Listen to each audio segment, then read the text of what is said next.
ಯಾಕೆ ಮಳೆಗಾಲದಲ್ಲಿ ಹೀಗೆ ಅಂತ ಅಂದರೆ ನಾವು ಈ ರೋಗಕ್ಕೆ ಒಳಗಾಗುವುದು ಅಥವಾ ಸಮಸ್ಯೆಗಳಿಗೆ ಸಿಲುಕೋದು ಯಾಕೆ ಮಳೆಗಾಲದಲ್ಲಿ? ಮಾಂಸಾಹಾರಗಳನ್ನು ಸ್ವಲ್ಪ ಕಡಿಮೆ ಮಾಡ್ಕೊಳ್ಳೋದು ಒಳ್ಳೆಯದು. ಮೀನಿನ ಆಹಾರ ತುಂಬ ಉತ್ತಮ, ಅದು ಮನೆಯಲ್ಲೇ ಮಾಡಿದಂಥ ಮೀನಿನ ಆಹಾರ ತುಂಬ ಉತ್ತಮ. ಎಲ್ಲ ರೋಗಗಳು ನಮ್ಮ ಶರೀರದಲ್ಲಿ ಇರ್ತದೆ, ಆದರೆ ಅದೆಲ್ಲ ಎಂತ ಹೇಳ್ತಾರೆ, ಒಂದು ಕವರ್ಡ್ ಆಗಿ ಶಾಂತವಾಗಿರ್ತದೆ. ಯಾವಾಗ ನಮ್ಮ ರೋಗ ನಿರೋಧಕ ಶಕ್ತಿ ಕಡಿಮೆ ಆಗ್ತದೋ ಆವಾಗ ತಕ್ಷಣಕ್ಕೆ ಅವರಿಗೆ ರೋಗಗಳು ಕಾಣಿಸ್ಕೊಳ್ಳಿಕ್ಕೆ ಶುರುವಾಗ್ತದೆ. ಅದೇ ಕಾರಣ ರೋಗ ನಿರೋಧಕ ಶಕ್ತಿಯನ್ನು ಜಾಸ್ತಿ ಮಾಡ್ಕೊಳ್ಳಿ ಅಂತ ಹೇಳೋದು ನಾನು. ನೀವು ಔಷಧಿಯನ್ನು ತಗೊಂಡು ಸರಿ ಮಾಡೋದಲ್ಲ. ಈ ಮಕ್ಕಳು ಅವರ ಆಹಾರ ವಸ್ತುಗಳು ಕೂಡ ಹಾಗೆ ಇರ್ತದೆ. ನಿಮಗೀಗ ನಮ್ಮ ದೊಡ್ಡವರಲ್ಲಿ ಏನಾಗ್ತದೆ ಅಂತ ಹೇಳಿದ್ರೆ ನಮಗೆ ಗೊತ್ತಿರ್ತದೆ ಏನು ತಿನ್ನಬೇಕು ಏನು ತಿನ್ನಬಾರ್ದು ಅಂತೇಳಿ. ಮಕ್ಕಳಿಗೆ ಹಾಗಲ್ಲ, ನಂಗೆ ಅದು ಬೇಕು ಅಂತ ಹಠ ಮಾಡ್ತಾರೆ. ಮಳೆಗಾಲ ಆರಂಭವಾಗಿದೆ, ಅವಧಿಗಿಂತ ಮೊದಲೇ ಮಳೆ ಬಂದಿದೆ. ಸೊ ಇದರ ಹಿಂದೆ ಭಯ ಸ್ಟಾರ್ಟ್ ಆಗಿದೆ ಪೋಷಕರಿಗೆ, ಅಂದರೆ ತನ್ನ ಮಕ್ಕಳನ್ನು ಹೇಗೆ ರಕ್ಷಿಸ್ಕೊಳ್ಬೇಕು ಅಂತ. ಅಂದರೆ ಯಾವುದೇ ಸೀಸನ್ ಬದಲಾದಾಗ ಸಮಸ್ಯೆ ಕಾಣುವುದು ಪೋಷಕರಿಗೆ ಮಕ್ಕಳದು ಅಂತ. ಅಂದರೆ ಈಗ ಮಳೆಗಾಲದ ಇಂದು ವಾರ 15 ದಿನಗಳ ನಂತರ ಮಕ್ಕಳ ಲೈನ್ ವೈದ್ಯರ ಎದುರು, ಅದರ ಡಾಕ್ಟರ್ ಹತ್ರ ಬರ್ತದೆ. ಅದು ಯಾವುದೇ ಡಾಕ್ಟರ್ ಇರಲಿ, ಅಲ್ಲಿ ಮಕ್ಕಳಿರುವ ಅಂಥ ಪರಿಸ್ಥಿತಿ ಕಾಣ್ತೇವೆ. ಸೊ ಅಂತಹ ಪರಿಸ್ಥಿತಿ ಬಾರದೇ ಇರುವಂತೆ ಪೋಷಕರು ಏನು ಮಾಡಬೇಕು, ಯಾವ ರೀತಿ ಜಾಗ್ರತೆ ವಹಿಸಬೇಕು, ಇದೊಂದು ಸಂದೇಶ, ಇದೊಂದು ಸಲಹೆ ಕೊಡಬೇಕಲ್ವಾ? ಈ ವಿಷಯದಲ್ಲಿ ನಾವು ಡಾಕ್ಟರ್ ಕೇಶವರಾಜರವರನ್ನು ಮಾತಾಡ್ತಿದ್ದೇವೆ. ಶ್ರೀ ವೇದಂ ಆಯುರ್ವೇದ ಆಸ್ಪತ್ರೆ ಅದೀಗ ಮಂಗಳೂರಿನಲ್ಲಿಯೇ, ಆದರೆ ಮಂಗಳೂರಿನ ಸದ್ದು ಗದ್ದಲದಿಂದ ಸ್ವಲ್ಪ ದೂರ ಬಾರೆಬೈಲಿನಲ್ಲಿ ಆರಂಭವಾಗಿದೆ. ಸೊ ಆ ಆಸ್ಪತ್ರೆಯ ಬಗ್ಗೆ ಮತ್ತೆ ಹೇಳೋಣ, ನಮ್ಮ ಬಂದ ವಿಷಯ ಮಾತಾಡೋಣ. ಸರ್, ನಿಮಗೆ ಕಾರ್ಯಕ್ರಮಕ್ಕೆ ಸ್ವಾಗತ. ನಾವು ಆರಂಭದಲ್ಲಿ ಹೇಳಿದೆ ಮಕ್ಕಳ ವಿಷಯ ಮಾತಾಡಬೇಕು ಅಂತ. ನಾವು 15-20 ದಿನದ ನಂತರ ಡಾಕ್ಟರ್ ಹತ್ರ ಹೋಗಬಾರ್ದು, ಅದಕ್ಕೆ ಈಗ ನಾವೇನು ಮಾಡಬೇಕು ಅಂತ. ಇಷ್ಟು ದಿವಸದ ಈ ಸೆಕೆಯಿಂದ ಹೊರಬಂದು ಸ್ವಲ್ಪ ಮಳೆಗಾಲ ಆರಂಭವಾದದ್ದು ಸ್ವಲ್ಪ ಸಮಾಧಾನದ ವಿಷಯ. ಆದರೆ ಈ ಮಳೆಗಾಲ ಶುರುವಾದ ತಕ್ಷಣ ಏನಾಗ್ತದೆ ಅಂದರೆ ಬಹಳಷ್ಟು ಬೇರೆ ಬೇರೆ ರೋಗಗಳು ನಮಗೆ ಕಾಣಿಸ್ಕೊಳ್ಳಿಕ್ಕೆ ಸಿಗ್ತದೆ. ಉದಾಹರಣೆಗೆ ನಿಮಗೆ ನಾನು ಹೇಳೋದಿದ್ರೆ ಶೀತ, ಕೆಮ್ಮು, ಜ್ವರ, ಹೊಟ್ಟೆ ತೊಂದರೆಗಳು. ಇತ್ತೀಚೆಗೆ ನಾವು ನೋಡಿದ್ವಿ, ಸ್ವಲ್ಪ ಆಲ್ರೆಡಿ ಇದು ಸ್ಟಾರ್ಟೆಡ್ ಆಗಿದೆ. ಅತಿಸಾರ ಅಂತ ಹೇಳ್ತೇವೆ, ಲೂಸ್ ಮೋಷನ್ ಆಗಿರ್ಬೋದು, ವಾಂತಿ ಭೇದಿ ಆಗಿರ್ಬೋದು, ಇತ್ಯಾದಿಗಳು ಕಾಯಿಲೆಗಳು ಈಗ ಸ್ಟಾರ್ಟ್ ಆಗುವ ಸಂಭವಗಳು ನಮಗೆ ಕಾಣಿಸ್ಕೊಳ್ತದೆ, ಎಸ್ಪೆಷಲಿ ಮಕ್ಕಳಲ್ಲಿ. ಯಾಕೆಂದರೆ ಈಗ ಏನು ಮಾಡ್ತಾರೆ ಮಕ್ಕಳು ಅಂತ ಹೇಳಿದರೆ, ಈಗ ಶಾಲೆಗೆ ಹೋಗೋ ಸಮಯ, ಶಾಲೆಯಿಂದ ಬಂದ ತಕ್ಷಣ ಇಲ್ಲ ನನಗೆ ಏನೋ ತಿನ್ನಲಿಕ್ಕೆ ಬೇಕು ಅಂತ ಹೇಳಿ ಏನೋ ಕರೆದ ತಿಂಡಿಗಳನ್ನು ತಿಂತಾರೆ, ಅಥವಾ ಏನೋ ದಾರಿಲಿ ಹೋದಂಥ ಐಸ್ ಕ್ಯಾಂಡಿಗಳಾಗಿರ್ಬೋದು, ಅಥವಾ ಏನು ಶುದ್ಧೀಕರಣ ಅಲ್ಲದೇ ಇರುವಂಥ ನೀರಲ್ಲಿ ಮಾಡಿದಂತಹ ಆಹಾರ ಪದಾರ್ಥಗಳ ಸೇವನೆ ಮಾಡುವಂಥದ್ದು. ಇದರಿಂದಾಗಿ ಏನಾಗುತ್ತೆ, ಹೊಟ್ಟೆ ಸಂಬಂಧಿ ರೋಗಗಳು ನಮಗೆ ಕಾಣಿಸ್ಕೊಳ್ಳಿಕ್ಕೆ ಸಾಧ್ಯ ಆಗ್ತದೆ. ಅಥವಾ ಶುದ್ಧೀಕರಣ ಅಲ್ಲದ ನೀರಿನ ಸೇವನೆ ಮಾಡಿದ ತಕ್ಷಣ ಏನಾಗುತ್ತೆ ಅಂತ ಹೇಳಿದ್ರೆ ವಾಂತಿ ಭೇದಿಗಳ ಕಾಯಿಲೆಗಳು ಶುರುವಾಗುವಂಥದ್ದು ಸಂಭವ ಇದೆ. ಇದಕ್ಕೆ ಏನು ಮಾಡ್ಬೋದು ನೋಡಿ, ನೀವು ಒಂದು ವೇಳೆ ಮಗು ಮನೆಯಿಂದ ಬಂದ ತಕ್ಷಣ ಏನು ಹೊಟ್ಟೆ ನೋವಾಗ್ತಾ ಇದೆ, ಹೊಟ್ಟೆ ಸಂಬಂಧಿ ರೋಗಗಳು ಕಾಣಿಸ್ಕೊಳ್ತಾ ಇದೆ, ಅಥವಾ ಲೂಸ್ ಮೋಷನ್ ಆಗ್ತಾ ಇದೆ ಅಂತ ಹೇಳಿದರೆ ನೀವೇನು ಮಾಡ್ಬೋದು ಅಂತ ಹೇಳಿದ್ರೆ, ತಂಬುಳಿಗಳು ಅಂತ ಹೇಳ್ತೇವೆ ನಾವು ಆಯುರ್ವೇದದಲ್ಲಿ ಹೇಳಿದ ಏನು ಹೇಳ್ತಾರೆ, ಈ ತೆಂಗಿನಕಾಯಿಯನ್ನು ಹುರಿದು ಅದಕ್ಕೆ ಸ್ವಲ್ಪ ಅದನ್ನು ಗ್ರೈಂಡ್ ಮಾಡಿ ಅದಕ್ಕೊಂದು ಒಗ್ಗರಣೆ ಕೊಟ್ಟು, ತುಪ್ಪದಲ್ಲಿ ಒಗ್ಗರಣೆಗೆ ಸ್ವಲ್ಪ ಜೀರಿಗೆ, ಸಾಸಿವೆ, ಶುಂಠಿ, ಹಿಂಗು ಹಾಕಿ ಸ್ವಲ್ಪ ಒಗ್ಗರಣೆ ಕೊಟ್ಟು ಅದಕ್ಕೊಂದು ದೊಡ್ಡ ಪತ್ರೆ ಆಗಿರ್ಬೋದು, ಅಥವಾ ಶುಂಠಿಯಿಂದ ಮಾಡೋದಾಗಿರ್ಬೋದು, ಅಥವಾ ನಮ್ಮ ಏನು ಹೇಳ್ತೇವೆ ಈ ಒಣಗಿದ ಪುನರ್ಪುಳಿಯ ಸೊಪ್ಪಿನಿಂದ ಮಾಡಿದಂತಹ ಸಾರು ಆಗಿರ್ಬೋದು, ಇದನ್ನು ಮಾಡಿ ನೀವು ಮಕ್ಕಳಿಗೆ ಕೊಡುವಂಥದ್ದು ಬಹಳ ಉತ್ತಮ. ಅಥವಾ ಲೈಟ್ ಫುಡ್ ಅಂತ ನಾವು ಇದನ್ನು ಕರಿತೇವೆ, ಮನೆಯಲ್ಲಿ ಮಾಡಿದಂಥ ಲೈಟ್ ಫುಡ್ಗಳು, ಈಸಿಲಿ ಡೈಜೆಸ್ಟಬಲ್ ಫುಡ್ಗಳು ಅಂತ ಹೇಳ್ತೇವೆ ನಾವು. ಅಂತ ಹೇಳಿದ್ರೆ ನಾವು ತುಂಬ ಹೆವಿ ಅಲ್ಲದೇ ಇರುವಂಥ ಆಹಾರ ವಸ್ತುಗಳು, ನೀವು ಈವನ್ ಮಾಂಸಾಹಾರಗಳನ್ನು ಸ್ವಲ್ಪ ಕಡಿಮೆ ಮಾಡ್ಕೊಳ್ಳೋದು ಒಳ್ಳೆಯದು. ಮೀನಿನ ಆಹಾರ ತುಂಬ ಉತ್ತಮ, ಅದು ಮನೆಯಲ್ಲೇ ಮಾಡಿದಂಥ ಮೀನಿನ ಆಹಾರ ತುಂಬ ಉತ್ತಮ. ಆದರೆ ಆಹಾರದ ಸಮಯ ಕೂಡ ಬಹಳ ಉತ್ತಮವಾಗಿರ್ತದೆ.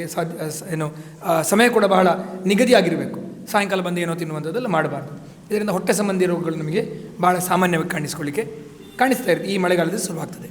ಇನ್ನು ಇತ್ತೀಚೆಗೆ ನಾವು ನೋಡಿದ ಪ್ರಕಾರ ಸಿಕ್ಕಾಪಟ್ಟೆ ಈ ಹರ್ಪಿಸ್ ಅಂತ ಹೇಳ್ತೇವೆ ನಾವು, ಸರ್ಪಸುತ್ತು ಅಂತೇಳಿ ನೀವು ಕೇಳಿರ್ಬೋದು. ಸರ್ಪಸುತ್ತು ಅಂತ ಹೇಳಿದರೆ ಕೆಲವೊಂದು ಅದು ನರದಲ್ಲಿ ಬರುವಂಥ ಕಾಯಿಲೆ, ನರಕ್ಕೆ ಬರುವಂಥ ಒಂದು ವೈರಲ್ ಇನ್ಫೆಕ್ಷನ್, ಅದಕ್ಕೆ ನಾವು ಸರ್ಪಸುತ್ತು ಅಂತ ಕರಿತೇವೆ. ಇದು ಏನಾಗ್ತದೆ ಅಂತ ಹೇಳಿದರೆ ಗುಳ್ಳೆಗಳು ಕಾಣಿಸ್ಕೊಳ್ಳುವಂಥದ್ದು, ಒಂದೇ ಭಾಗದಲ್ಲಿ ಗುಳ್ಳೆಗಳು ಕಾಣಿಸ್ಕೊಂಡು ಅದು ಸಿಕ್ಕಾಪಟ್ಟೆ ಉರಿ ಮತ್ತು ನೋವಿರ್ತದೆ ಅವರಿಗೆ ಆ ಸರ್ಪಸುತ್ತಿನ ತೊಂದರೆಯಲ್ಲಿ. ಅದೀಗ ಏನಾಗ್ತದೆ, ಬೇರೆ ಕಾಲದಲ್ಲಿ ಕಾಣಿಸ್ಕೊಳ್ತದೆ, ಆದರೆ ಇದೀಗ ಸೀಸನ್ ಅಂತ ಹೇಳೋದು ನನಗೆ. ಈಗ ನಾವು ಆಲ್ರೆಡಿ ತುಂಬ ಪೇಷಂಟ್ಗಳು ನಾವು ಇತ್ತೀಚೆಗೆ ಒಂದು ತಿಂಗಳಲ್ಲಿ ಮತ್ತು 15-20 ದಿವಸದಲ್ಲಿ ನೋಡಿದ್ದೇವೆ ನಾವು. ಇವತ್ತು ನಾನೊಂದು ಪೇಷಂಟ್ ನೋಡಿದ್ದೆ ಸರ್ಪಸುತ್ತು. ಇದು ಸರ್ಪಸುತ್ತು ಅಂತ ಹೇಳಿದರೆ ಸರ್ಪನಿಗೂ ಮತ್ತು ಇದಕ್ಕೇನು ಸಂಬಂಧ ಇಲ್ಲ, ನಾಗರಹಾವಿಗೂ ಇದಕ್ಕೇನು ಸಂಬಂಧ ಇಲ್ಲ, ಅದೊಂದು ಹೆಸರು ಬಂದದಷ್ಟೇ ಬಿಟ್ಟರೆ ಇದರಲ್ಲಿ ಏನಾಗ್ತದೆ ಅಂತ ಹೇಳಿದರೆ ಹರ್ಪಿಸ್ ಅಂತ ಹೇಳುವಂಥ ಒಂದು ಕಾಯಿಲೆ. ಇತ್ತೀಚೆಗೆ ಇದು ಬಹಳ ಸಾಮಾನ್ಯ, ಅಂದರೆ ಈ ವೈರಸ್ ಹಬ್ಬುವಂಥದ್ದು ಈ ಸಮಯದಲ್ಲಿ ಅಂತ ನಾವು ಇದನ್ನು ಹೇಳ್ತೇವೆ. ಸೊ ಆದ ಕಾರಣ ಇದನ್ನೆಲ್ಲ ಜಾಗ್ರತೆ ಮಾಡ್ಕೊಳ್ಬೇಕು.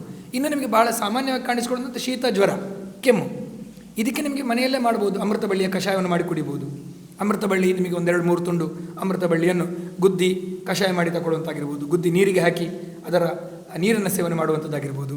ಅಥವಾ ನಿಮಗೆ ನೆಲದಲ್ಲಿ ಭಾಳ ಸಾಮಾನ್ಯವಾಗಿ ಸಿಗ್ತದೆ, ಈಗ ಬೆಳೆಯುವ ಸಮಯ ಅದಕ್ಕೆ. ಆ್ಯಕ್ಚುಲಿ ನೀವೀಗ ದಾರಿಯಲ್ಲಿ ಹೋಗುವಾಗ ಕೂಡ ನಿಮಗೆ ಭಾಳಷ್ಟು ನೆಲದಲ್ಲಿ ಕಾಣಲಿಕ್ಕೆ ಸಿಗ್ತದೆ. ಭೂಮಿ ಆಮಲಕ್ಕಿ ಅಂತ ನಾವು ಅದನ್ನು ಹೇಳ್ತೇವೆ. ಇದು ಪಿತ್ತಹಾರ ಅಂತ ಹೇಳ್ತೇವೆ. ಅದೇ ರೀತಿ ಶರೀರದ ರೋಗ ನಿರೋಧಕ ಶಕ್ತಿಯನ್ನು ಕೂಡ ಜಾಸ್ತಿ ಮಾಡ್ಕೊಳ್ಳಿಕ್ಕೆ ನಮಗೆ ಇದು ಸಾಧ್ಯ ಆಗ್ತದೆ. ಸೊ ಇದನ್ನು ಏನು ಮಾಡ್ಬೋದು ಅಂತ ಹೇಳಿದರೆ, ಈ ನೆಲದಲ್ಲಿ ತಂದು ಅದನ್ನು ಚೆನ್ನಾಗಿ ಅರ್ದು ಅದರ ರಸ ತೆಗೆದು ಬೆಳಿಗ್ಗೆ ಖಾಲಿ ಹೊಟ್ಟೆಗೆ ಒಂದು 10ರಿಂದ 20 ml ಅಷ್ಟು ಸೇವನೆ ಮಾಡುವಂಥದ್ದು. ಸ್ವರಸ ಅಂತ ನಾವು ಇದಕ್ಕೆ ಹೇಳ್ತೇವೆ. ಈ ನೆಲದಲ್ಲಿಯೇ ಸ್ವರಸ ಸೇವನೆ ಮಾಡುವಂಥದ್ದು, ಅದರ ರಸ ಅದನ್ನು ಸೇವನೆ ಮಾಡೋದು ಕೂಡ ಬಹಳ ಉತ್ತಮವಾದಂಥದ್ದು. ಯಾಕೆ ಅಂತ ಹೇಳಿದರೆ ನಿಮ್ಮ ರೋಗ ನಿರೋಧಕ ಶಕ್ತಿಯು ಜಾಸ್ತಿ ಆಗ್ತದೆ. ಅದೇ ರೀತಿ ಯಾವುದೇ ಕಾಯಿಲೆ ಬರದಾಗಿ ಕೂಡ ತಡೆಗಟ್ಟಲಿಕ್ಕೆ ನಮಗೆ ಸಾಧ್ಯ ಆಗ್ತದೆ. ಜ್ವರ ಇತ್ಯಾದಿಗಳು ಕೂಡ ಬಹಳ ಈಸಿಯಾಗಿ ನಮಗೆ ಅದರಲ್ಲಿ ಹೋಗಲಾಡಿಸಲಿಕ್ಕೆ ಆಗ್ತದೆ. ಇನ್ನು ಮಕ್ಕಳಲ್ಲಿ ಕಾಣಿಸಿಕೊಳ್ಳುವಂತಹ ಕೆಮ್ಮಿಗೆ ಮನೆಯಲ್ಲಿ ಸಣ್ಣ ನೀರುಳ್ಳಿ ಅಂತ ಹೇಳ್ತೇವೆ ನಾವು, ಶಾಲೆಟ್ಸ್ ಅಂತ ಕರಿತೇವೆ. ಆಯುರ್ವೇದದಲ್ಲಿ ಇದನ್ನು ಪಲಾಂಡು ಅಂತ ಹೇಳ್ತೇವೆ ನಾವು. ಇದನ್ನು ಬೆಂಕಿಯಲ್ಲಿ ಸುಟ್ಟು ಅದರ ರಸ ತೆಗೆದು ಸ್ವಲ್ಪ ಬೆಲ್ಲದ ಜೊತೆಗೆ ಮಗುವಿಗೆ ಸೇವನೆ ಮಾಡುವಂಥದ್ದು ಬಹಳ ಉತ್ತಮವಾದಂಥದ್ದು. ಅಥವಾ ನೀವು ಸಾಂಬ್ರಾಣಿ ಆಗಿರ್ಬೋದು, ಇದೆಲ್ಲ ಸರ್ವೇ ಸಾಮಾನ್ಯ. ಸಾಂಬ್ರಾಣಿ ಸೊಪ್ಪಿನ ಕಷಾಯವನ್ನು ಮಾಡುವಂಥದ್ದು, ಸಾಂಬ್ರಾಣಿ ಸೊಪ್ಪನ್ನು ಬಾಡಿಸಿ ಅದರ ರಸ ತೆಗೆದು ಅದಕ್ಕೆ ಸ್ವಲ್ಪ ಜೇನುತುಪ್ಪ ಹಾಕಿ ಕೊಟ್ಟರೆ ತಕ್ಷಣಕ್ಕೆ ನಿಮಗೆ ಮಗುವಿಗೆ ಕೆಮ್ಮು ವಾಸಿ ಆಗ್ತದೆ. ಭಾಳ ಇಫೆಕ್ಟಿವ್ ಆದಂತಹ ಒಂದು ಟ್ರೀಟ್ಮೆಂಟ್ ಅದು. ಸೊ ಕೆಮ್ಮಿಗೆ ಕೂಡ ನಮಗೆ ಅದರಲ್ಲಿ ನಮಗೆ ಟ್ರೀಟ್ಮೆಂಟ್ ಮಾಡ್ಕೊಳ್ಳಿಕ್ಕೆ ಸಾಧ್ಯ ಆಗ್ತದೆ. ಇನ್ನು ನಿಮಗೆ ಕಾಣಿಸ್ಕೊಳ್ಳುವಂಥದ್ದು ಚರ್ಮದ ಕಾಯಿಲೆಗಳು, ಕೆಲವೊಂದು ಚರ್ಮದ ತೊಂದರೆಗಳು ಕೂಡ ನಮಗೆ ಈ ಮಳೆಗಾಲದಲ್ಲಿ ಕಾಣಿಸ್ಕೊಳ್ಳೋದು ಬಹಳ ಸಾಮಾನ್ಯ. ಮಕ್ಕಳಲ್ಲಿ ಕೂಡ, ಯಾಕೆಂದರೆ ಏನು ಮಾಡ್ತಾರೆ ಅಂದರೆ ಮಕ್ಕಳು ಒದ್ದೆ ಬಟ್ಟೆಗಳನ್ನ ಹಾಕ್ಕೊಂಡು ಹೋಗ್ತಾರೆ. ಸೊ ನಾನೇನು ಹೇಳೋದು ಅಂತ ಹೇಳಿದರೆ, ಮನೆಯ ಪೇರೆಂಟ್ಸ್ಗಳಲ್ಲಿ ನಿಮ್ಮಲ್ಲಿ ವಿನಂತಿ ಏನು ಅಂತ ಹೇಳಿದರೆ, ಮಕ್ಕಳ ಬಟ್ಟೆಗಳಿಗೆ ನೀವು ಆದಷ್ಟು ಇಸ್ತ್ರಿ ಹಾಕಬೇಕು, ಐರನ್ ಮಾಡಬೇಕು. ಬಟ್ಟೆಯನ್ನು ಒಣಗಿಸಿ, ಯಾಕಂದರೆ ಈಗ ಮಳೆಗಾಲದಲ್ಲಿ ಒಣಗೋದಿಲ್ಲ, ಬಟ್ಟೆ ಒಣಗೋದಿಲ್ಲ. ಅವಾಗ ಏನಾಗ್ತದೆ ಹೇಳಿ, ನೀವು ಬಟ್ಟೆ ಒಣಗದೇ ಇದ್ದಾಗ ಫಂಗಲ್ ಇನ್ಫೆಕ್ಷನ್ ಶುರುವಾಗ್ತದೆ. ರೌಂಡ್ ಗುಳ್ಳೆಗಳು ಬರುವಂಥದ್ದು, ತುರಿಸುವಂಥದ್ದು, ಇದು ಸರ್ವೇ ಸಾಮಾನ್ಯ. ಅದೇ ಕಾರಣ ನೀವು ಅದನ್ನು ಹೋಗಲಾಡಿಸ್ಲಿಕ್ಕೆ ಏನು ಮಾಡಬೇಕು ಅಂತ ಹೇಳಿದರೆ, ಮನೆಯ ಬಟ್ಟೆಗಳಿಗೆ ಎಲ್ಲದಕ್ಕೂ ಕೂಡ ಒಂದು ಒಣಗಿಸಿ ಆದಷ್ಟು ಇಸ್ತ್ರಿ ಹಾಕಿ ಅದನ್ನು ಒಣಗಿಸಿ ಮಾಡುವಂಥದ್ದು ಬಹಳ ಉತ್ತಮವಾದಂಥ, ಬಹಳ ಈಸಿಯಾದಂಥ ಮೆಥಡು. ಇದಕ್ಕೆ ಕೂಡ ನಿಮಗೆ ಇನ್ನೀಗ ಸಿಗ್ತದೆ ನಮ್ಮ ಮಾರ್ಗದ ಬದಿಯಲ್ಲಿ ತಗತೆ ಸೊಪ್ಪು ಅಂತ ಹೇಳ್ತೇವೆ ನಾವು, ಚಕ್ರಮರ್ದ ಅಂತೇಳಿ. ನಾವು ತಜಂಕ್ ಅಂತ ಹೇಳುವಂಥ ಒಂದು ತುಳುನಾಡಲ್ಲಿ ಬಹಳ ಫೇಮಸ್ ಅದು ತಜಂಕು ಅಂತೇಳಿ. ಅದು ತಜಂಕು ಅಂದರೆ ಆಯುರ್ವೇದದಲ್ಲಿ ಚಕ್ರಮರ್ದ. ಅದು ಬಹಳ ಉತ್ತಮವಾದಂತಹ ಒಂದು ಚರ್ಮಕ್ಕೆ ಕಾಯಿಲೆಗಳಿಗೆ ಅದೊಂದು ಚಿಕಿತ್ಸೆ ಕೂಡ ಮಾಡಲಿಕ್ಕೆ ಆಗ್ತದೆ. ಸೊ ಅದನ್ನು ಪದಾರ್ಥವನ್ನು ಮಾಡಿ ಸೇವನೆ ಮಾಡುವಂಥದ್ದು, ಇದು ಕೂಡ ನಮ್ಮ ನ್ಯಾಚುರಲಾಗಿ ಸಿಕ್ಕುವಂಥ ಎಂಥದ್ದು ಆ್ಯಂಟಿಬಯೋಟಿಕ್ ಅಂತ ಹೇಳ್ಬೋದು, ಅಥವಾ ನ್ಯಾಚುರಲ್ ಸಿಕ್ಕುವಂಥ ರೋಗ ನಿರೋಧಕ ಶಕ್ತಿಯನ್ನು ಜಾಸ್ತಿ ಮಾಡಿಕೊಳ್ಳಿಕ್ಕಿರುವಂಥ ಆಹಾರ ಪದಾರ್ಥ, ಇದರ ಸೇವನೆ ಮಾಡೋದಾಗಿರ್ಬೋದು.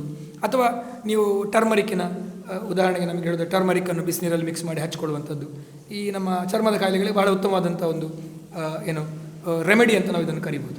ಸೊ ಇದನ್ನು ಮಾಡ್ಕೊಳ್ಳೋದು ಕೂಡ ಬಹಳ ಉತ್ತಮ. ಅದ ಕಾರಣ ನೀವು ಮಳೆಗಾಲ ಶುರುವಾದ ತಕ್ಷಣ ಆದಷ್ಟು ನಿಮ್ಮ ಆರೋಗ್ಯವನ್ನು ಕಾಪಾಡಿಕೊಳ್ಳಿ. ಯಾಕೆಂತ ಹೇಳಿದ್ರೆ ಒಮ್ಮೆ ಜ್ವರ ಶೀತ ಎಲ್ಲ ಶುರುವಾದ್ರೆ ಭಾಳ ಕಷ್ಟ ಆಗ್ತದೆ. ನನ್ನ ಪ್ರಶ್ನೆ ಇರೋದು, ಯಾಕೆ ಮಳೆಗಾಲದಲ್ಲಿ ಹೀಗೆ ಅಂತ? ಅಂದರೆ ನಾವು ಈ ರೋಗಕ್ಕೆ ಒಳಗಾಗುವುದು ಅಥವಾ ಸಮಸ್ಯೆಗಳಿಗೆ ಸಿಲುಕೋದು ಯಾಕೆ ಮಳೆಗಾಲದಲ್ಲಿ?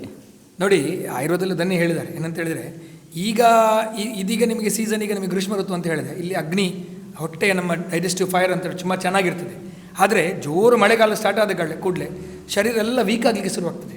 ಅಂದರೆ ಅಗ್ನಿ ತುಂಬ ಕಡಿಮೆ ಆಗಿರ್ತದೆ, ಶರೀರಕ್ಕೆ ಬೇಕಾದಷ್ಟು ಪೋಷಕಾಂಶಗಳು ಸಿಗೋದಿಲ್ಲ. ನೋಡಿ, ನಿಮಗೆ ನಾನು ಸಿಂಪಲಾಗಿ ಹೇಳೋದು, ಯಾವಾಗ ಮನುಷ್ಯನಿಗೆ ರೋಗ ಬರ್ತದೆ ಅಂತ ಹೇಳಿದರೆ ಆ ರೋಗವನ್ನು ಎಲ್ಲ ರೋಗಗಳು ನಮ್ಮ ಶರೀರದಲ್ಲಿ ಇರ್ತದೆ. ಆದರೆ ಅದೆಲ್ಲ ಎಂತ ಹೇಳ್ತಾರೆ, ಒಂದು ಕವರ್ಡ್ ಆಗಿ ಶಾಂತವಾಗಿರ್ತದೆ. ಯಾವಾಗ ನಮ್ಮ ರೋಗ ನಿರೋಧಕ ಶಕ್ತಿ ಕಡಿಮೆ ಆಗ್ತದೋ ಆವಾಗ ತಕ್ಷಣಕ್ಕೆ ಅವರಿಗೆ ರೋಗಗಳು ಕಾಣಿಸ್ಕೊಳ್ಳಿಕ್ಕೆ ಶುರುವಾಗ್ತದೆ. ಅದೇ ಕಾರಣ ರೋಗ ನಿರೋಧಕ ಶಕ್ತಿಯನ್ನು ಜಾಸ್ತಿ ಮಾಡ್ಕೊಳ್ಳಿ ಅಂತ ಹೇಳೋದು ನಾನು. ನೀವು ಔಷಧಿಯನ್ನು ತಗೊಂಡು ಸರಿ ಮಾಡೋದಲ್ಲ, ಆಹಾರದಿಂದ ಸರಿ ಮಾಡ್ಕೊಳ್ಳಿ. ಯಾಕೆ ಮಳೆಗಾಲದಲ್ಲಿ ಅಂತ ಹೇಳಿದರೆ, ಈ ಮಳೆಗಾಲದ ಸಮಯದಲ್ಲಿ ನಮ್ಮ ರೋಗ ನಿರೋಧಕ ಶಕ್ತಿ ಕಡಿಮೆ ಆಗುವಂಥದ್ದು ಆಯುರ್ವೇದದಲ್ಲಿ ಹೇಳಿದ ಪ್ರಕಾರ. ರೋಗ ನಿರೋಧಕ ಶಕ್ತಿ ಅಂತ ಹೇಳಿದ್ರೆ ನಮ್ಮ ಅಗ್ನಿ ಆಗಿರುವ, ಅಗ್ನಿ ಅಂತ ಹೇಳಿದರೆ ಬೆಂಕಿ ಅಲ್ಲ, ಹೊಟ್ಟೆಯಲ್ಲಿ ಡೈಜೆಸ್ಟಿವ್ ಫೈರ್ ಅಂತ ಕರಿಬೋದು, ಅಥವಾ ನಮ್ಮ ಶರೀರದ ಧಾತುಗಳು ಅಂತ ನಾವು ಆಯುರ್ವೇದದಲ್ಲಿ ಹೇಳ್ತೇವೆ. ಅದೆಲ್ಲ ಒಂದು ಮೆಟಬಾಲಿಕ್ ಸಿಸ್ಟಮ್ ಅಂತ ನಾವು ಒಂದು ಕರೆಯುವಂಥದ್ದು. ಅದರ ಶಕ್ತಿ ಬಹಳ ಕಡಿಮೆ ಆಗಿರ್ತದೆ.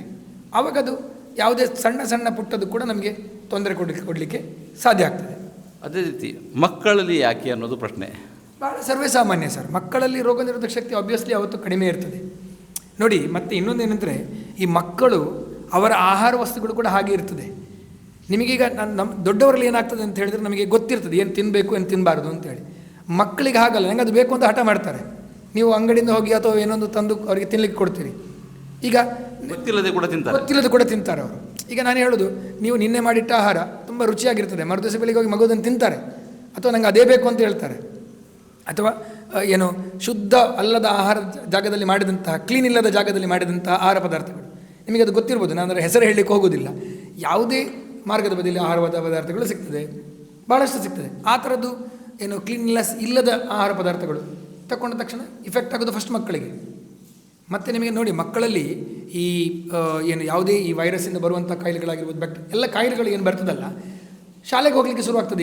ಈಗ ನಿಮಗೆಲ್ಲ ಮಕ್ಕಳು ಶಾಲೆಗೆ ಹೋಗ್ತಾರೆ. ಆ 20ರಿಂದ 30, 40 ಜನ, 50 ಜನ ಮಕ್ಕಳು ಒಂದೇ ಕ್ಲಾಸಲ್ಲಿ ಕೂತ್ಕೊಂಡಿರ್ತಾರೆ. ಒಬ್ಬ ಕೆಮ್ಮಿದರೆ ಅವನಲ್ಲಿ ಏನಾದರೂ ಒಂದು ಶೀತ ಜ್ವರದ ಲಕ್ಷಣಗಳಿದ್ರೆ ಅದು ಅಷ್ಟೂ ಜನಕ್ಕೆ ಎಫೆಕ್ಟ್ ಆಗ್ತದೆ. ಅದ ಕಾರಣ ನನ್ನ ಫಸ್ಟ್ ರಿಕ್ವೆಸ್ಟ್ ಏನಂತ ಹೇಳಿದರೆ, ನೀವು ಪೇರೆಂಟ್ಸ್ಗಳಾಗಿದ್ದು ನಾವೇನು ಮಾಡಬೇಕು ಅಂತ ಹೇಳಿದರೆ, ನಿಮ್ಮ ಮಗುವಿಗೆ ಸಣ್ಣ ಪುಟ್ಟದ್ದು ಏನಾದರೂ ಈ ಥರ ಜ್ವರ ಶೀತದ ಲಕ್ಷಣ ಇದ್ದರೆ ಸ್ಕೂಲಿಗೆ ಫಸ್ಟ್ ಕಳಿಸಬೇಡಿ. 1-2 ದಿವಸ ಮನೆಯಲ್ಲಿದ್ದು ಮಗುವಿನ ಆರೈಕೆಯನ್ನು ಸರಿಯಾಗಿ ಮಾಡಿ. ಯಾಕೆಂದರೆ ಒಂದು ಮಗುವಿನಿಂದ ಎಲ್ಲರಿಗೂ ಅದು ಸ್ಪ್ರೆಡ್ ಆಗುವ ಚಾನ್ಸಸ್ ಇರ್ತದೆ.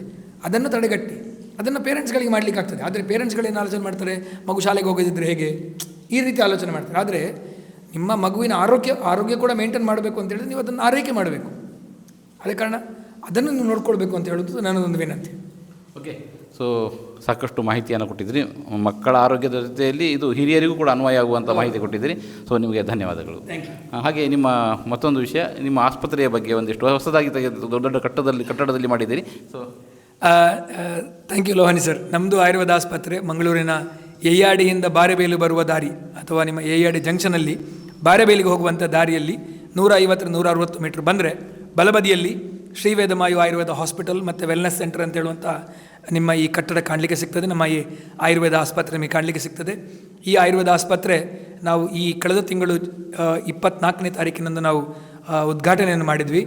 ಇದು ಬರೀ ಕೇವಲ ಆಯುರ್ವೇದ ಆಸ್ಪತ್ರೆ ಮಾತ್ರ ಅಲ್ಲದೆ ವೆಲ್ನೆಸ್ ಸೆಂಟರ್ ಕೂಡ ಮಾಡಿದ್ದೇವೆ. ಹಾಗೆಂತ ಹೇಳಿದರೆ ಆರೋಗ್ಯವನ್ನು ಕಾಪಾಡಿಕೊಳ್ಳಿಕ್ಕೆ ನಾವು ಆರೋಗ್ಯವನ್ನು ಏನು ಮಾಡಬೇಕು ಅದು ಕೂಡ ನಮ್ಮಲ್ಲಿ ಅದರ ವ್ಯವಸ್ಥೆ ಕೂಡ ನಮ್ಮಲ್ಲಿದೆ. ಸಾಧಾರಣ 16-20 ರೂಮಿನಷ್ಟು ನಮ್ಮ ಅಡ್ಮಿಷನ್ ರೂಮ್ಗಳು ಅಥವಾ ಇನ್ಪೇಷಂಟ್ ಫೆಸಿಲಿಟಿ ಇರುವಂತಹ ಮಂಗಳೂರಿನ ಏಕೈಕ ಆಯುರ್ವೇದ ಆಸ್ಪತ್ರೆ ಅಂತ ಹೇಳುವಂಥ ಹೆಮ್ಮೆ ಕೂಡ ನಮಗಿದೆ. 9 ಪಂಚಕರ್ಮ ಕೊಠಡಿ ಇದೆ. ಹಾಗೂ ಆಯುರ್ವೇದ ಫಾರ್ಮಸಿ, ನಾವು ದಿನದ 24 ಗಂಟೆ ಕೂಡ ಆಯುರ್ವೇದ ಫಾರ್ಮಸಿಯನ್ನು ನಾವಿಲ್ಲಿ ಮಾಡಬೇಕು ಅಂತ ಹೇಳುವಂಥದ್ದು ಮಾಡ್ತಾ ಇದ್ದೇವೆ. ಹಾಗೂ ನಿಮಗೆಲ್ಲ ರೀತಿಯಾದಂತಹ ಮೈನಾರಿಟಿ ಆಗಿರ್ಬೋದು. ಈಗ ನಮ್ಮಲ್ಲಿ ಪೈಲ್ಸ್ ಫಿಸ್ಟುಲಾ ಫಿಷರಿಗೆ ಇದಕ್ಕೆ ನಾವು ಆಯುರ್ವೇದದ ಚಿಕಿತ್ಸೆಯನ್ನು, ಶಲ್ಯಕರ್ಮ ಆಯುರ್ವೇದದಲ್ಲಿ ಸರ್ಜರಿ ಮಾಡುವಂಥದ್ದು, ಸರ್ಜರಿ ಅಂತ ಹೇಳಿದರೆ ಕೊಯ್ದು ಗಾಯದಿಂದ ಮಾಡುವಂಥದ್ದಲ್ಲ, ಕ್ಷಾರಕರ್ಮ ಅಥವಾ ಆಲ್ಕಲಿಗಳನ್ನು ಹಾಕಿ ಅದನ್ನು ಬಾಡಿಸಿ ತೆಗೆಯುವಂಥದ್ದಕ್ಕೆ ನಾವು ಕ್ಷಾರಕರ್ಮ ಅಂತ ಹೇಳ್ತೇವೆ. ಆ ಚಿಕಿತ್ಸೆಗಳು ಕೂಡ ನಮ್ಮ ಆಯುರ್ವೇದ ಆಸ್ಪತ್ರೆಯಲ್ಲಿ ಲಭ್ಯ ಇದೆ.